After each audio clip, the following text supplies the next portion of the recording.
South Africa didn't experience a poaching crisis, but as the demand for rhino horns soared in Asia, Vietnam in particular, the killing of rhino accelerated. Last year, 1,175 rhino were poached in South Africa, but nature reserves across the continent are strengthening their security measures while governments try to find a solution to the poaching crisis. Wild Aid is one organisation that is at the heart of this objective, with their mission to end the illegal wildlife trade in our lifetimes. Now, joining us from our Sea Point studio in Cape Town is the campaign director of Wild Aid South Africa, Adam Welz, to give us his views. Very good morning, Mr. Welz. Thank you for joining us. And thank you for having me, and a great good morning to your viewers. Now, you've just heard the views of the world's biggest rhino farmer, Mr. John Hume. What is your reaction to what Mr. Hume just told us? Well, Mr. Hume says that this solution to this problem is very simple, in the words that he just used. We don't believe that. As an international organization that has been active in Asia for many, many years and has, we feel, a deep understanding of Asian wildlife markets, we realize this is not simple. What John Hume is proposing to do, as he said, is to breed rhinos here, cut off their horns every now and then sell them, in his words, to the same people that are selling rhino horn, the wholesalers that are selling rhino horn in Asia at the moment, particularly in Vietnam and China, which are the main sources, the main markets for these horns. Now, what he doesn't mention is that the people that are selling horns in these countries are criminals. These are criminal syndicates that are selling horn. He will tell you at times that there's a 2,000-year history, for example, of rhino horn being used in China in traditional medicine. What he won't tell you is actually our poaching crisis at the moment stems from a contemporary type of demand which is utterly divorced from traditional demand in China. In fact, the traditional Chinese medicine community in China turned its back on rhino horn more than 20 years ago. In 1993, they removed it from their pharmacopoeia.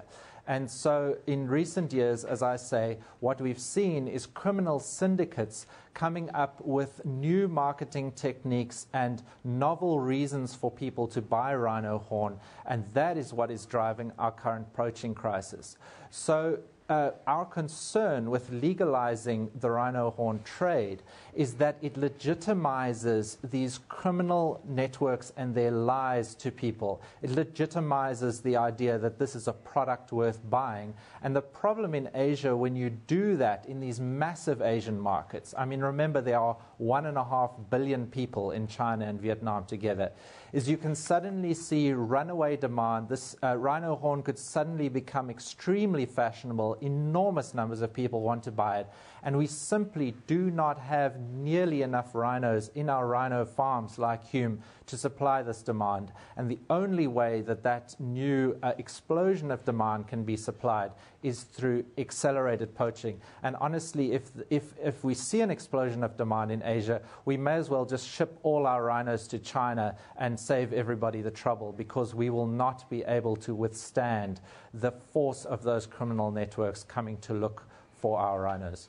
Well, we're losing around 5% of our rhino population as it is, which means in less than 20 years we won't have anything less. You say that this is not a solution, you're convinced of it. What is the solution that you at Wild Aid is putting forward for us to deal with this crisis? Look, remember we had a massive rhino poaching crisis in East Africa in the 1970s and 80s. In fact, it made our current poaching crisis here in South Africa look like a tea party. We stopped that in the early 90s by bringing in very strong legislation right across Asia, banning the sale of rhino horn, and combined that with a massive public education program. In those days, one of the largest markets for rhino horn was Taiwan. We utterly shut shut down that market for rhino horn within a year through a combination of serious law enforcement and extremely high-profile public education, telling people where rhino horn comes from, that they were killing rhinos and driving this magnificent animal into extinction. And we turned that market on its head in under a year, and we still have not seen Taiwan re-emerge as a market for rhino horn. It was very successful, what we call consumer demand reduction campaign. Now, what we want to do is accelerate our work in this sphere within Vietnam and China. And we can do this. We've done it before. But what we need is for the South African government and the South African conservation community to send a very strong message to the Vietnamese and Chinese governments that we are not going to sell rhino horn, that they really need to help us get on board with this program of shutting down demand in those countries. At the moment, we're sending very ambiguous signals to Asia, and that is really, really hurting our efforts to get our message out to the public in those countries, in those Asian countries. What have you discovered then about the modern market for rhino horn in Asia right now? Well, again, we're seeing markets erupting in Southeast Asia, particularly in Vietnam, where a lot of, quite frankly, uneducated people have recently become extremely wealthy and are looking for ways to show off their status. Now, rhino horn is a high-value item, so people want to buy it as a bangle or a necklace or to snort it as a sort of a pseudo-drug in nightclubs to show off their new wealth, much in the way that you would buy a Ferrari.